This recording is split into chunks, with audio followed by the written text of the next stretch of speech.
Hi, my name is Lisa Feldstein. I'm a health and fertility lawyer in Ontario, Canada. And in this video, I want to tell you about 5 reasons a person or couple may need a surrogate, because a lot of people don't really know why surrogates are needed. In fact, a question I've been asked many times is about whether people have a surrogate so that they don't have to go through the pregnancy. There's this perception that women, want to not ruin their body and that kind of thing. I've never heard of that, never seen that, at least not in Canada for sure. So here's some of the actual reasons that I have seen why a person or couple would need a surrogate. So the first reason is a woman doesn't have a uterus. It is possible to be born that way, or sometimes a hysterectomy is needed. The uterus has to be removed for medical reasons. And if there's no womb, there's no home for the baby to grow, you need a surrogate. Second reason is in relation to medication. So sometimes a woman is taking medication that would be harmful for the baby, or there's just not enough research. We don't know if it would be harmful, but it's perceived as at least high risk.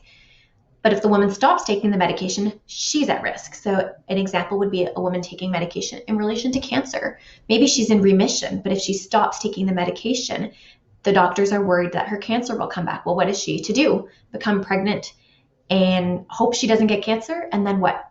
Take medication that might harm the baby to make the cancer go away? It's a pretty difficult situation to be in, and it's one where physicians may end up suggesting surrogacy as the safer way to have a baby. A third reason is just the pregnancy is high risk. I've had clients tell me that they are at a risk of stroke or death if they were to try and become pregnant. So it's just not worth that for them, their partners, and for the baby who wouldn't have a mother if one of these things did come to fruition. So it's just too risky to have the child. So it's not that they don't want to. I've never seen that. They desperately want to carry the child for themselves. It's just balancing all the factors, and based on their physician's recommendations, surrogacy is the way to go. Reason number 4 is that there is something wrong with the woman's fallopian tubes. For example, if she's had ectopic pregnancies and then had surgery on those tubes, it maybe they're no longer able to function in the way that they are supposed to. And depending on the circumstances, maybe she can get pregnant through IVF, but it's possible in some cases a physician will say that surrogacy is what is needed because maybe IVF hasn't worked after a number of tries, for example.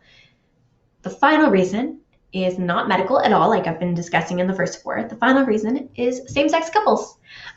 For what I think are obvious reasons, a gay couple can't naturally have a baby. It just parts don't work that way, so they need a surrogate to carry the baby for them.